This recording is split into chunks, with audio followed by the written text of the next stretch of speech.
Sometimes people take half-truth and put them together, and then it creates a misdirection or a diversion. You would have to be blind and deaf to not recognize that what is happening is not normal and is not justified.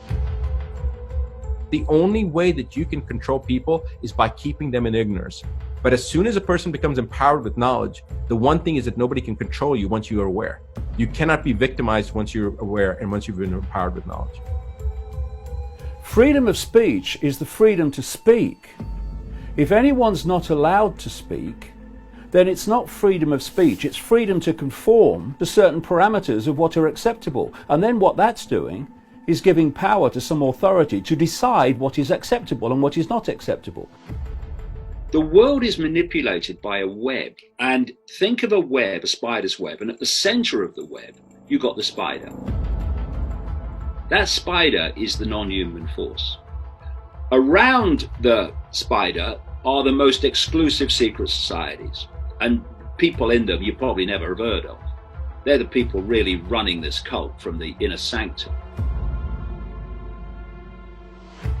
Once you give that power to an authority, it then starts interpreting what can and cannot be said. It's simply manipulating the target population to silence itself. Entrepreneurs, if you like, who are genuine, who believe in freedom of speech, they have a fantastic opportunity here and can make an enormous contribution to human freedom. When you look at a human life, it is a download of the official version of everything. That's what it is.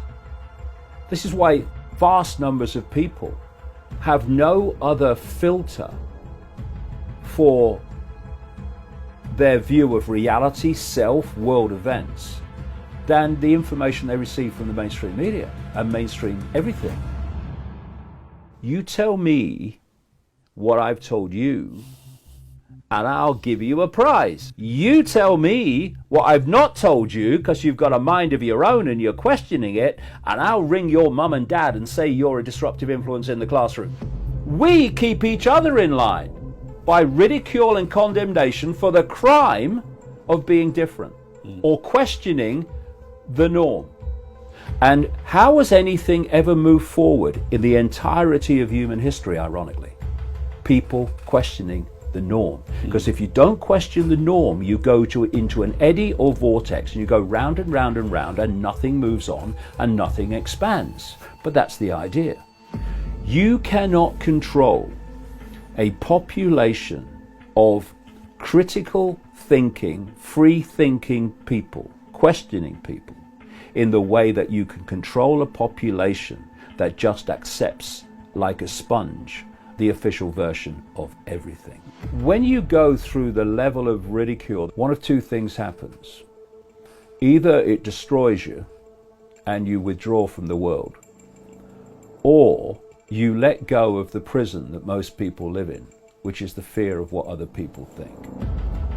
Most people are not living their lives. They're not living who they are. They're living what they think others think they should be. And therefore, they're living a lie. They're living someone else's version of them. If you have people around you who so disrespect your right to be you that they give you a hard time, don't surround yourself with people who respect your right to be you. I don't care if they're family, I don't care who they are. If they don't respect your right to be you, then what you're doing, interacting with them all the time, it's just going to make you depressed, it's going to make you frustrated. Walk away. And if they then come round, great. But if they don't, well, equally great. Only express your true, unique self if you refuse to let anyone impact and suppress that expression of your true, unique self.